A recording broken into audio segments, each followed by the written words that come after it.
நம்முடைய கர்த்தராகிய இயேசு கிறிஸ்துவின் பரிசுத்த நாமத்திற்கு மகிமை உண்டாவதாக. உங்கள் யாவருக்கும் என்னுடைய அன்பின் வாழ்த்துக்கள். நீதிமொழிகள் 14 அதிகாரம் 12வது வசனம்.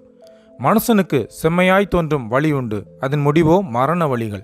பிரியமானவர்களே, ஏதேன் தோட்டம் துவங்கி இன்று வரை மனுஷன் தேவனுடைய வழிகளில் நடப்பதில் முரண்பட்டே காணப்படுகிறான். தெய்வீகம் அல்லாத பல காரியங்கள் நமக்கு நலமானதாகத்தான் தோன்றுகிறது. ஆலயத்தில் துவங்கி நம்முடைய தனிப்பட்ட வாழ்க்கையில் உடை அணிவதிலிருந்து இன்னும் பல காரியங்கள் நமக்கு இஷ்டமானதையே நாம் செய்கிறோம். கடிந்து கொள்ளுதலை நாம் ஒருபோதும் ஏற்றுக்கொள்வதே இல்லை. சற்று சிந்தித்து பாருங்கள். நம்முடைய பழக்க வழக்கங்கள், நம்முடைய சம்பாஷணைகள் எல்லாம் தேவனுக்கு பிரியமுள்ளதாக காணப்படுகிறதா?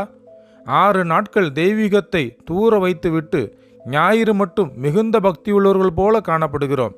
அதுவும் இன்றைக்கு பலரிடம் இல்லை. நாம் எடுக்கும் தீர்மானங்கள், நாம் நடைமுறைப்படுத்த நினைக்கும் திட்டங்கள் எல்லாவற்றிலும் தேவனை முன்னிறுத்தியுள்ளோமா? ராஜாவாகிய தாவீது ஒவ்வொரு முறையும் தேவனோடு விசாரிக்காமல் எந்த ஒரு காரியத்தையும் செய்வதில்லை. நாமோ சுயமாய் உலகத்திற்கு ஏற்ப ஒத்த வேஷம் தரித்தவர்களாய் வாழ்கிறோம்.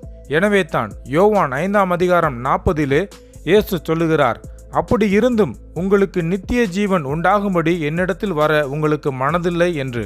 பாருங்கள், நித்திய ஜீவன் அவரிடத்தில் உண்டென்று அறிந்தும் அதை பெற அவரிடத்தில் செல்வது இன்றைக்கு கடினமான ஒன்றாக காணப்படுகிறது. நமக்கு நலமாய் தோன்றும் தெய்வீகமல்லாத எந்த ஒரு காரியமும் மரணத்துக்கு ஏதுவானது என வேதம் சொல்லுகிறது.